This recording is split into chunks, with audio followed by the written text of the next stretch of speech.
Hello बच्चों। तो भाई क्या हाल चाल है तुम सब? क्या आई होप सारे बच्चे एकदम अच्छे होंगे, एकदम बड़े होंगे और एकदम स्वस्थ होंगे। बच्चों तो तुम सबका बहुत बहुत स्वागत है बेटा तुम्हारी कक्षा 9 की इस क्लास में और डाउटनट नीव नाइन्थ के इस चैनल पर। तो क्या हाल चाल है भाई? पढ़ाई वढ़ाई सबकी बढ़िया चल रही है? बेहतरीन पढ़ाई हो रही है क्लास 9th की सारे सब्जेक्ट्स की? ठीक है। तो बच्चों देखो, हमारा जो ये चैप्टर था त्रिभुज, ठीक है, हम उसी चैप्टर को आज की क्लास में भी कंटिन्यू करने वाले हैं। और इस क्लास में हम बहुत इंपॉर्टेंट टॉपिक के बारे में बात करने वाले हैं, जो कि है त्रिभुज की सर्वांग समता की कसौटियां। अब तुम कहोगे कि सर त्रिभुज की सर्वांग समता की कसौटियां तो आपने आपसे 2 लेक्चर पहले खत्म करा दिया। लेकिन मैं कहूंगा कि नहीं। अगर तुम लोगों ने अपनी किताब का इंडेक्स देखा है तो उसमें त्रिभुज की जो त्रिभुज वाला चैप्टर है वहां पर 2 टॉपिक है। पहला, त्रिभुज की सर्वांग समता के लिए कसौटियां, और दूसरा, त्रिभुज की सर्वांग समता के लिए कुछ और कसौटियां, मतलब जहां पर तुम थोड़ी सी एक्स्ट्रा कसौटियां पढ़ते हो। ठीक है। पहला जो तुमने टॉपिक पढ़ा था त्रिभुज की सर्वांग समता की कसौटियां, वहां पर केवल 3 कसौटियां पढ़ी थी, S S, A S A या फिर ए एस। ठीक है। लेकिन यहाँ पर तुम 2 नई कसौटियां पढ़ोगे त्रिभुज की सर्वांग समता की कुछ और कसौटियों में। ठीक है। और मैं दोबारा बता दूं कि ये कसौटी जिंदगी की नहीं है, ये कसौटी त्रिभुज की सर्वांग समता की है। ठीक है। तो बहुत ध्यान से और बहुत समझकर इन टॉपिक को समझना, क्योंकि one of the most important topic ये तुम्हारा होने वाला है। ठीक है। अब यहाँ पर जिस चीज़ के बारे में हम बात करने वाले हैं वो है हमारी 2 नई कसौटी। मैं पुरानी कसौटियों को रिवाइज भी कराऊंगा, तो जिन बच्चों को ध्यान नहीं है, जिन बच्चों ने पुरानी कसौटियां नहीं समझी हैं, वो भी देखते हुए चलना। ठीक है। बाकी नई कसौटियां भी मैं तुम्हें कराने वाला हूँ। तो बिना किसी देरी के शुरुआत करते हैं और सीधा अपना क्या देखते हैं, अपना देखते हैं हमारा त्रिभुज की सर्वांग समता। ठीक है। चलो भाई। तो हम जानते हैं त्रिभुज क्या होता है। अब इसमें तो कोई बहस वाली बात ही नहीं है कि अब सब बच्चे जानते हैं कि त्रिभुज क्या होता है। ठीक है। ऐसी आकृति जो 3 भुजाओं से घिरकर बनी होती है त्रिभुज कहलाती है। जैसे कि तुम यहाँ पर देख सकते हो, मेरे ऊपर बार बार घूम रहा है, वो क्या है? वो एक त्रिभुज है। ऐसी आकृति जो 3 भुजाओं से घिरकर बनी हो, या फिर 3 भुजाओं वाले बहुभुज को, या फिर ऐसी आकृति जो कि 3 रेखाओं से मिलकर बनी हो, हमारी त्रिभुज कहलाती है। ठीक है। अब जो हमारी त्रिभुज होती है, त्रिभुज में 3 भुजा, 3 शीर्ष, 3 कोण होते हैं। अब ये सारी चीज़ें हो गई हैं बच्चों का खेल, और ये सब तुम बहुत अच्छे से जानते हो। अब मैं आ जाता हूँ सीधा मेन मुद्दे पर, जो कि है सर्वांगसम त्रिभुज। तो 2 त्रिभुज तब कब सर्वांगसम होते हैं? 2 त्रिभुज हमारे तब सर्वांगसम होते हैं जब उन दोनों त्रिभुजों के सभी संगत भाग बराबर हों। यानी कि दोनों त्रिभुजों की सभी संगत भुजाएं बराबर हों, सभी संगत कोण बराबर हों। तो वो दोनों त्रिभुज हमारे क्या होते हैं? सर्वांगसम होते हैं। यानी कि कहने का मतलब यह है कि 2 त्रिभुज जब दिखने में एक जैसे होंगे और माप में एक जैसे होंगे, तो वो दोनों आपस में सर्वांगसम हो जाएंगे। सिंपल सी बात है, सिंपल सा लॉजिक है। आई होप सबको क्लियर होगा ये बात। ठीक है। चलो। अब अगर तुम लोगों को ये चीज़ें अच्छे से समझ में आती हैं, एनिमेशन जो पीपीटी जो क्लास में लेकर आता हूँ अच्छे से समझ में आती है, तो क्लास को लाइक करना, क्लास के कमेंट सेक्शन में मुझे बताना ज़रूर। ठीक है। और मुझे ये बताना कि इसके बाद तुम कौन सा चैप्टर पढ़ना चाहते हो। ठीक है। चलो, अब हम आगे बढ़ते हैं बच्चों, और बात करते हैं हमारा किस चीज़ के बारे में। हमारा सबसे पहले त्रिभुज की सर्वांग समताई कसौटी की। तो सबसे पहले कसौटी थी हमारी ए एस कसौटी, जिसे हम कहते हैं क्या? जिसे हम एक चीज़ और भी कहते हैं, जो कि है हमारी भुजा। एस का मतलब होता है साइड यानी कि भुजा, ए का मतलब होता है एंगल यानी कि कोण, और एस का मतलब होता है साइड यानी कि भुजा। तो हमारा भुजा कोण भुजा कसौटी भी बच्चों इसे कहा जाता है। क्या कहा जाता है? भुजा कोण भुजा कसौटी भी बच्चों इसे कहा जाता है। ठीक है। क्योंकि इस कसौटी में त्रिभुज को सर्वांगसम सिद्ध करने के लिए हम क्या करते हैं? हम किन्हीं दोनों त्रिभुजों में से एक त्रिभुज की 2 भुजाओं को दूसरे त्रिभुज की 2 भुजाओं के बराबर सिद्ध करते हैं, और उन दोनों भुजाओं के बीच के कोण को दूसरे त्रिभुज की दोनों भुजाओं वाले बीच के कोण के बराबर सिद्ध करते हैं। तो यानी कि 2 भुजा और उनके बीच का कोण, तो भुजा कोण भुजा, 2 भुजा और बीच का कोण। ठीक है। ये वाली कसौटी के बारे में मैं तुम्हें ऑलरेडी बता चुका हूँ, इस पर आधारित सवाल जो है वो भी मैं तुम्हें ऑलरेडी करा चुका हूँ। ठीक है। तो इसके लिए परेशान होना नहीं है, मैं बस एक रिविजन करा रहा हूँ। ठीक है। तो जो हमारा त्रिभुज की सर्वांग समता की कसौटी थी, उसमें हमने 3 कसौटियां पढ़ी थी, जिनमें से सबसे पहली थी ये एस ए एस कसौटी, यानी कि भुजा कोण भुजा कसौटी, जहां पर तुम कहते हो कि अगर एक त्रिभुज के 2 भुजा और उनके बीच का कोण दूसरे त्रिभुज की 2 भुजा और उनके बीच के कोण के बराबर है, तो दोनों त्रिभुज आपस में सर्वांग सम होंगे। सिंपल लॉजिक है। खत्म हो गई बात तीसरे पर। अब चलो दूसरी कसौटी पर। तो दूसरी कसौटी है तुम्हारी ए एस ए कसौटी। बिल्कुल जैसे एस ए एस कसौटी थी, वैसे ये भी ए एस ए कसौटी है। जैसा इसका नाम है वैसे इसका भी काम है, और ये है हमारी क्या? ए से हो गया एंगल यानी कि कोण, एस से हो गई साइड यानी कि भुजा, और ए से हो गया एंगल यानी कि कोण। तो कोण भुजा कोण कसौटी है हमारे पास, कोण भुजा कोण कसौटी है हमारे पास। और अगर हम बात करें कोण भुजा कोण कसौटी में, तो बच्चों यहाँ पर सिंपल कहने का मतलब यह है कि अगर तुम्हारे एक त्रिभुज के दो कोण,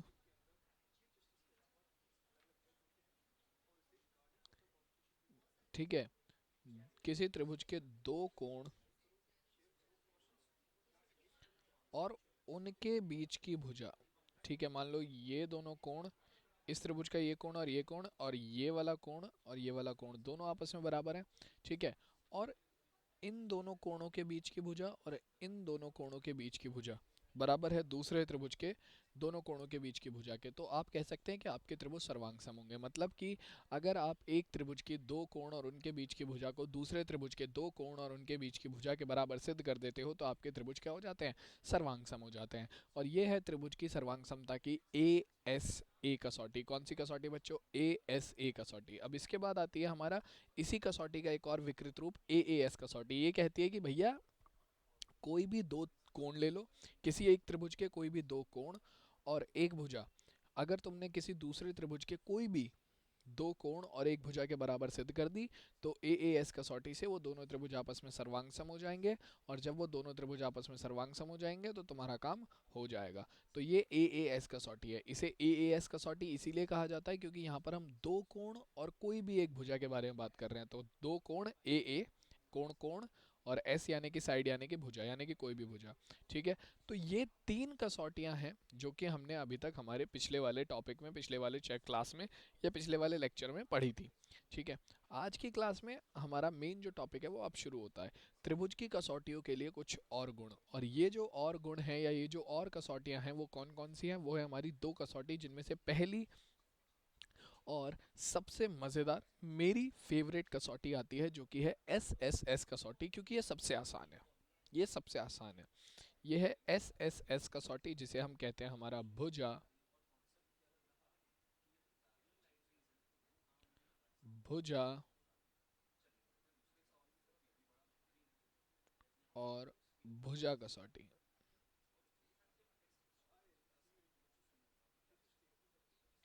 भुजा भुजा भुजा कसौटी यानी कि साइड साइड साइड कसौटी। तो भैया अगर मैं इस कसौटी की बात करूं तो इस कसौटी में क्या होता है, जैसे कि तुम देख सकते हो यहाँ पर हमारी तीन भुजाएं हैं, यहाँ पर हमारी तीन भुजाएं हैं। तो इस कसौटी के अनुसार अगर आप एक त्रिभुज की तीन भुजाओं को लेकर दूसरे त्रिभुज की तीनों भुजाओं के बराबर सिद्ध कर देते हो, तो आपके दोनों त्रिभुज आपस में सर्वांगसम सिद्ध हो जाते हैं। जैसे कि मान लो अगर मेरे पास एक त्रिभुज है, त्रिभुज ए बी सी, और दूसरा त्रिभुज है मेरे पास पी क्यू आर, और आप यहाँ पर सिद्ध कर देते हो कि आपका ए बी पी क्यू के बराबर है, बी सी क्यू आर के बराबर है, और सी ए हमारा पी आर के बराबर है। यानी कि एक त्रिभुज की तीनों भुजाएं दूसरे त्रिभुज की तीनों संगत भुजाओं के बराबर सिद्ध कर दी तो आपका काम हो जाएगा। यानी कि अगर आप यहाँ पर कह देते हो कि आपका ए बी बराबर है पी क्यू के, ठीक है, बी सी बराबर है क्यू आर के, और सी ए बराबर है आर पी के, तो ऐसी कंडीशन में आपके पास क्या आ जाएगा, सीधा सीधा आप लिख सकते हो कि आपका त्रिभुज ए बी सी सर्वांगसम हो गया किसके, त्रिभुज पी क्यू आर के, क्योंकि आपने एक त्रिभुज की तीनों भुजाएं दूसरे त्रिभुज की तीनों भुजाओं के बराबर सिद्ध कर दी। और ये कसौटी हमारी कौन सी कसौटी कहलाती है, ये कसौटी ही हमारी एस एस एस कसौटी कहलाती है, यानी कि साइड साइड साइड, और बोले तो भुजा भुजा भुजा कसौटी कहलाती है। One of the most important कसौटी में से एक है, one of the most important प्रमेय में से एक है ये, ठीक है। सबको क्लियर हो गई है, जल्दी से बताओ मुझे, अगर समझ में आ गई है तो जल्दी से मुझे कमेंट्स में बताओ कि चमका के नहीं चमका, जल्दी से बताओ बच्चों, चमका के नहीं चमका, ये सबको समझ में आ गया। एस एस एस कसौटी सबको क्लियर हो गई, जल्दी से बताओ भाई, चमका के नहीं चमका। अगर क्लियर है तो जल्दी से इस क्लास को लाइक कर दो, अपने सारे दोस्तों के साथ शेयर करो, और सब्सक्राइब करना बिल्कुल मत भूलना चैनल को। तो जल्दी से बताओ। चलो आगे चलें, अब अगली कसौटी देख लें। तो देखो, अब जो हमारी अगली कसौटी है, वो अगली कसौटी अभी तक की जितनी भी हमने कसौटी पढ़ी, SAS, ASA, AAS या SSS, ये चारों की चारों जो हमने कसौटियां पढ़ी, ये सभी कसौटियां हमारा तुम किसी भी दो त्रिभुजों पे लगा सकते हो। ठीक है, ये सभी कसौटियां तुम किन्हीं भी दो त्रिभुजों पे लगा सकते हो और तुम्हारा काम हो सकता है। लेकिन बात करें हम RHS कसौटी की, तो ये भाई साहब स्पेशली लगती हैं किन पर? ये लगती हैं स्पेशली समकोण पर। किन पर बच्चों? ये लगती हैं स्पेशली समकोण त्रिभुज पर। ठीक है, तो अगर तुम्हारे पास कोई समकोण त्रिभुज है, तो उनके, अगर तुम्हारे पास कोई दो समकोण त्रिभुज है, ठीक है, तो उन पर तुम क्या लगा सकते हो? RHS कसौटी लगा सकते हो सर्वांग सम सिद्ध करने के लिए। ठीक है, RHS का मतलब क्या होता है? RHS का RHS में R का मतलब होता है राइट एंगल, यानी कि तुम्हारा समकोण। ठीक है, RHS में H का मतलब होता है तुम्हारा क्या? हाइपोटेन्यूज, यानी कि कर्ण। यहाँ पर ये RHS जो है वो राइट हैंड साइड नहीं है। यहाँ पर RHS में R का मतलब है राइट एंगल यानी कि समकोण, H का मतलब है हाइपोटेन्यूस यानी कि कर्ण, और S का मतलब है भुजा यानी कि कोण, यानी कि साइड, सॉरी। ठीक है, तो RHS का मतलब है समकोण, कर्ण और भुजा। मतलब कि अगर तुम किसी दो त्रिभुजों में उनके समकोण बराबर सिद्ध कर दो, यानी कि दोनों त्रिभुज समकोण होने चाहिए। ठीक है, दो समकोण त्रिभुज हैं तभी ये वाली कसौटी लगेगी। तो अगर तुम किन्हीं दो समकोण त्रिभुजों में क्या क्या बराबर सिद्ध कर दो, एक तो उनकी कर्ण बराबर सिद्ध कर दो और दूसरा कोई भी एक भुजा बराबर सिद्ध कर दो, तो तुम कह सकते हो कि वो दोनों त्रिभुज आपस में कैसे होंगे? वो दोनों त्रिभुज आपस में सर्वांग सम होंगे। मान लो ये तुम्हारे पास है त्रिभुज PQR और ये है DE और F। तुम्हें क्या पता है? तुम्हें पता है कि कोण P जो है वो क्या है? कोण P 90 डिग्री का है। ठीक है, और यहाँ पर तुम जानते हो कोण D जो है वो 90 डिग्री का है। ठीक, सिंपल सी चीज़ है। तो देखो, अगर तुमने सिद्ध कर दिया, क्योंकि देखो ये दोनों के दोनों समकोण त्रिभुज है, अगर तुमने सिद्ध कर दिया कि इनकी जो कर्ण है वो बराबर है, यानी कि QR 90 डिग्री के सामने वाली भुजा बराबर है EF के बराबर है, और कोई भी एक भुजा, कोई भी तीनों में, दोनों में से कोई भी एक भुजा, मान लो तुमने PQ बराबर सिद्ध कर दी DE के, तो तुम कह सकते हो कि तुम्हारे दोनों के दोनों त्रिभुज आपस में क्या होंगे? त्रिभुज PQR सर्वांगसम होगा त्रिभुज DEF के, सिंपल। ठीक है, मतलब कि आपको दो त्रिभुज होने चाहिए जो कि समकोण हो।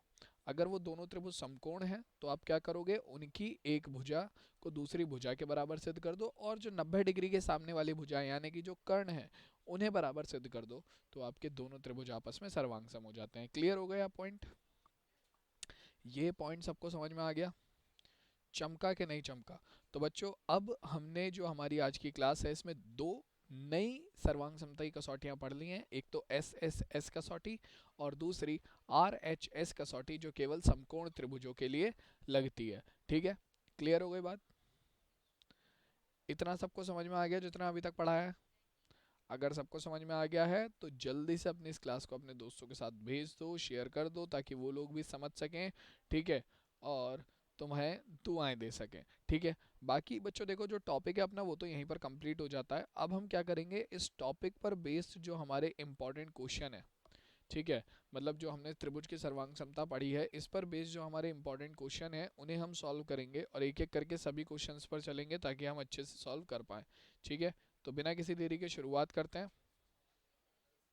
तो पहला क्वेश्चन हमें क्या कह रहा है? पहला क्वेश्चन हमसे कहता है कि बिंदु A पर प्रतिच्छेद करने वाली दो रेखा L और M से समदूरस्थ यानी कि समान दूरी पर कोई बिंदु P स्थित है, तो दर्शाइए कि P जो है वो दोनों रेखाओं के बीच के कोण को, AP जो है वो दोनों रेखाओं के बीच के कोण को समद्विभाजित करता है। तो आपका ये हो गई L, ये हो गई L। ठीक है, ऐसे ही ये M है। हमें क्या सिद्ध करना है कि ये जो AP है ये इन दोनों रेखा L और M के बीच के कोण को समद्विभाजित कर रहा है, यानी कि कोण A को ये समद्विभाजित कर रहा है। तो दिखाना क्या चाहिए हमें यहाँ पर? हमें ये दिखाना चाहिए, समद्विभाजित करने का मतलब कि ये वाला जो कोण का भाग बनेगा और जो ये वाला कोण का भाग बनेगा, ये दोनों के दोनों बिल्कुल बराबर है। ठीक है, यही तो मतलब है। ठीक, अब ये दिखाने के लिए हम क्या करेंगे, हम एक काम करेंगे, जो हमारा बिंदु P है जो कि समदूरस्थ है L और M से, हम P बिंदु से L पर भी एक लंब डालेंगे और हम P बिंदु से C पर भी एक लंब डालेंगे, और ये दोनों लंब बराबर होंगे। क्यों बराबर होंगे बच्चों, क्योंकि ये दोनों तो आपस में क्या है, समदूरस्थ है। ठीक है, P बिंदु क्या है, L और M से समदूरस्थ है, तो PB और PC आपस में बराबर होंगे। ठीक है, अब दूसरी चीज हम क्या करेंगे, अब यहाँ पर हम क्या करेंगे, जो हमारे दो त्रिभुज अब तैयार हुए हैं, पहला APB, APB जो ये वाला त्रिभुज बना है हमारा, और दूसरा APC त्रिभुज, इन दोनों त्रिभुजों को हम सर्वांगसम सिद्ध करेंगे, और दोनों त्रिभुजों को सर्वांगसम सिद्ध करके हम क्या बता सकते हैं कि हमारा कोण BAP और कोण CAP दोनों के दोनों क्या है, आपस में बराबर है, यानी कि हमारा AP जो है वो कोण A को समद्विभाजित कर रहा है, तो हमारा काम हो जाएगा। तो अब इन्हें सर्वांगसम कैसे सिद्ध करें, तो सबसे पहले हम लिखेंगे बच्चों, हम दोनों त्रिभुज ले लेंगे। सबसे पहले हम लिखेंगे, हमने जो रचना करी है, सबसे पहले जो हमने रचना करी है पहले हम वही लिखेंगे कि रचना,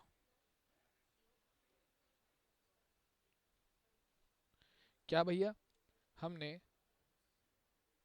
एक तो PB लंब डाला है L पर, और दूसरा हमने PC लंब डाला है M पर। ठीक है, तब हमारे पास क्या आएगा, देखो भाई, जब मैं P से L पर और M पर लंब डालता हूं तो जो लंब होंगे उनका मान बिल्कुल बराबर होगा हमारा, यानी कि PB बराबर होगा PC के। क्यों बराबर होगा बच्चों, हम ये भी जानते हैं क्योंकि जो P बिंदु है वो L और M से समदूरस्थ है, तो हम लिखेंगे चूंकि P L व M से क्या है बच्चों, समदूरस्थ है। ये मैंने अपनी तरफ से थोड़ी ना लिखा है, सवाल में दे रखा है, समदूरस्थ है, सिंपल सी चीज। क्या है बच्चों, ये हमारा P जो है वो L और M से समदूरस्थ है, सिंपल सी बात है। ठीक है, इतना पॉइंट सबको क्लियर हो गया, किसी भी बच्चे को इस पूरी बातचीत में कोई दिक्कत है तो बताओ जल्दी से, क्लियर है सबको ये। चलो, अब देखो आगे अगर मैं बात करूं तो दूसरा पॉइंट क्या है, अब मैं दोनों त्रिभुज लूंगा और इन दोनों को सर्वांगसम सिद्ध करने की कोशिश करूंगा। तो सबसे पहले देखो बच्चों, आपका त्रिभुज ABP व त्रिभुज ACP में, तो सबसे पहली चीज जो तुम देखोगे वो ये है कि ये दोनों के दोनों त्रिभुज हमारे क्या हैं, समकोण त्रिभुज। दोनों के दोनों ABP और ACP दोनों के दोनों समकोण त्रिभुज है, क्योंकि जो BP और BC हैं ये क्या है, ये लंब हैं। जो हमारे BP और PC हैं ये दोनों लंब हैं हमारे सामने सामने वाली भुजाओं पर, तो हमारा ये दोनों कोण 90-90 डिग्री के होंगे, ये भी 90 डिग्री का होगा, ये भी 90 डिग्री का होगा।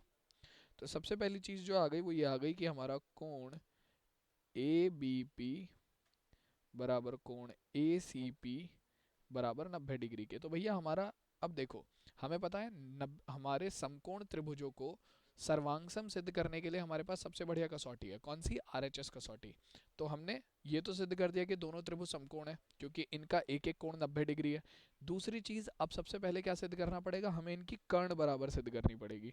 तो देखो त्रिभुज ABP में 90 डिग्री के सामने वाली भुजा कर्ण होगी जो कि हमारी AP, और त्रिभुज ACP में भी 90 डिग्री के सामने वाली भुजा हमारी कर्ण है, यानी कि ये भी हमारी क्या है, AP।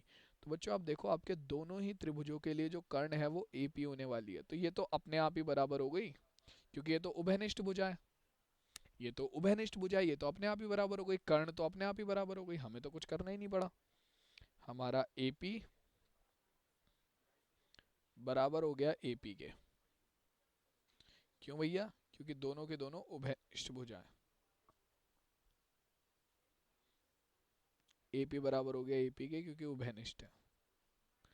ठीक है, अब इसके बाद समकोण हो गया, कर्ण बराबर हो गया, अब बचा क्या, RHS को कंप्लीट करने के लिए बचा S, यानी कि हमारी कोई एक भुजा बराबर। और हम पहले से ही जानते हैं कि हमारा जो PC है वो PB के बराबर है, पहले से ही जानते हैं हम ये।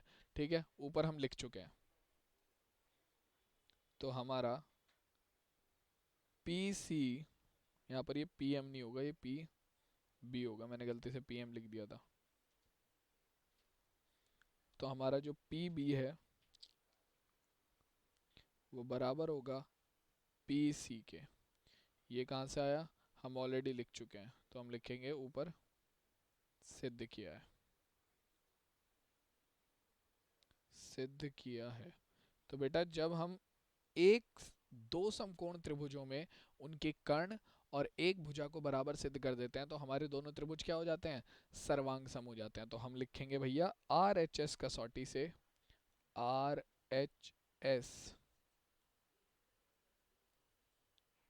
कसौटी से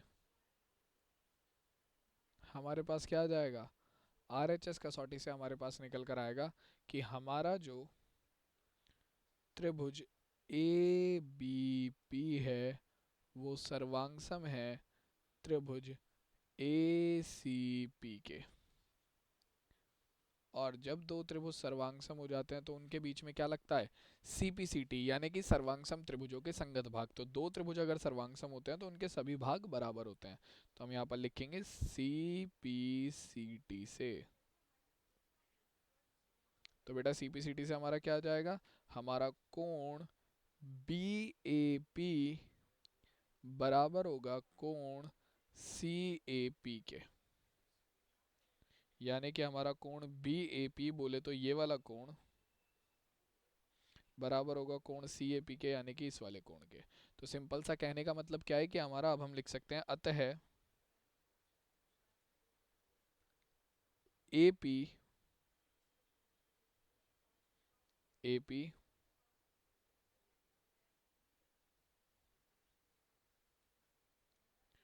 कोण ए को समद्विभाजित समद्विभाजित करता है। और यही तो हमें सिद्ध करना था, यही तो हमें सिद्ध करना था। तो ये हमारे इस प्रश्न का उत्तर हो गया, सिंपल सी चीज है। ठीक है भाई, तो सबको समझ में आ गया वाला सवाल, आसान था बिल्कुल, सिंपल सा सवाल था। आगे चलें, अब अगला सवाल देखें। चलो, तो भाई देखो अगला सवाल हमारा क्या कह रहा है। अगला सवाल हमसे कहता है कि त्रिभुज एबीसी और त्रिभुज डीबीसी एक ही आधार पर बने दो त्रिभुज हैं जिसमें ए और डी भुजा बीसी के एक ही ओर स्थित हैं। ठीक है, तो कह रहा है कि एडी को आधे बढ़ाने पर वो पी को प्रतिच्छेद करता है। तो हमें क्या करना है, हमें बताना है कि हमारा त्रिभुज एबीडी त्रिभुज एसीडी के सर्वांग सम है और हमारा एबीपी एसीपी के सर्वांग सम है। ये हमें बराबर सिद्ध करना है। ठीक है, कैसे कर सकते हैं, कोई बताएगा?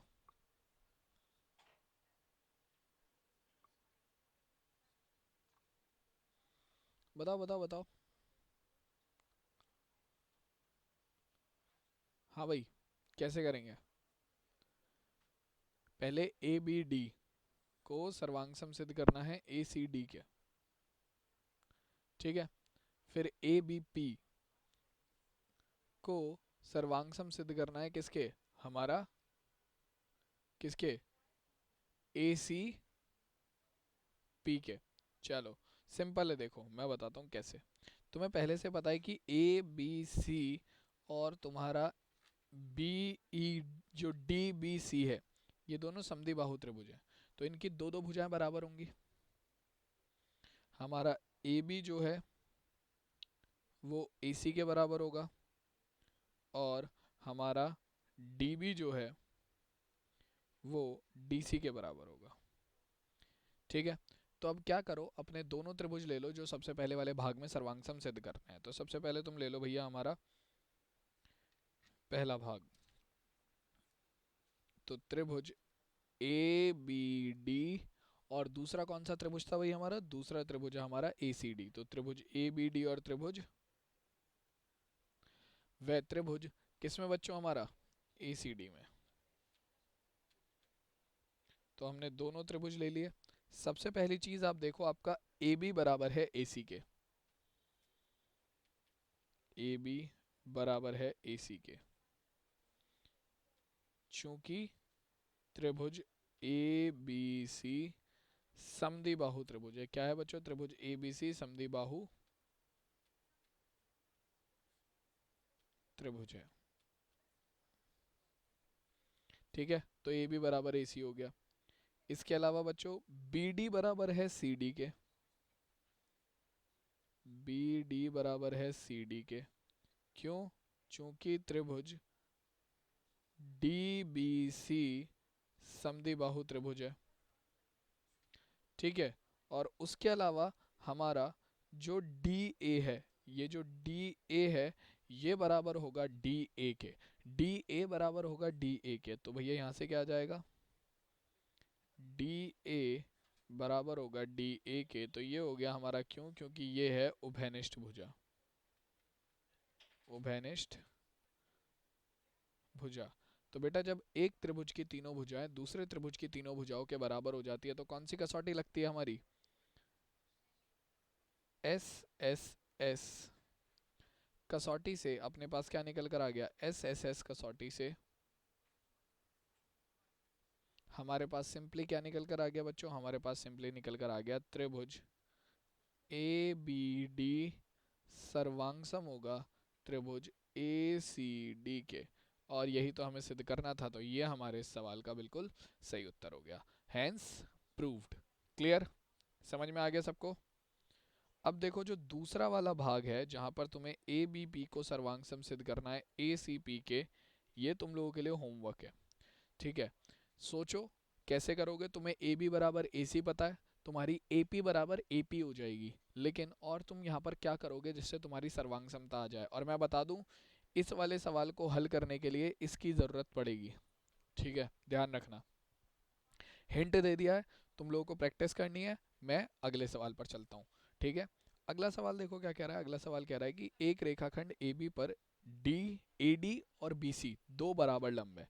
यानी कि तुम्हारा ए डी और बी सी दोनों बराबर हैं, ये प्रश्न में दिया हुआ है। ठीक है, अब कह रहा है कि दर्शाइए कि सी डी जो है वो ए बी को समद्विभाजित करता है। यानी कि तुम्हें दिखाना है कि तुम्हारा ओ बी और ओ ए दोनों बिल्कुल बराबर हैं। क्योंकि अगर ये बराबर होंगे तभी इसका मतलब क्या है कि जो तुम्हारा सी डी है वो ए बी को समद्विभाजित कर रहा है। अब इसके लिए हम क्या करेंगे? हम हमारा जो ओ बी सी त्रिभुज है और ओ ए डी त्रिभुज है, इन दोनों को क्या सिद्ध करेंगे? इन दोनों को कोशिश करेंगे हम सिद्ध करने की सर्वांगसम। कैसे? देखो बच्चों, सबसे पहली चीज दोनों त्रिभुज ले लो। ये तो बहुत ही आसान सवाल है। त्रिभुज ओ ए डी व त्रिभुज ओ बी सी में ध्यान से देखो, तुम्हारा कोण ओ ए डी बराबर है कोण ओ बी सी के, क्योंकि दोनों के दोनों लंब हैं यानी कि 90 डिग्री के कोण है। ठीक है, ये वाला कोण बराबर है इस वाले कोण के। ठीक है, उसके अलावा ये कोण जो है वो इस कोण के बराबर है, क्योंकि दोनों के दोनों शीर्षाभिमुख कोण है। ठीक है, तो कोण ए ओ डी बराबर है कोण बी ओ सी के, कारण शीर्षाभिमुख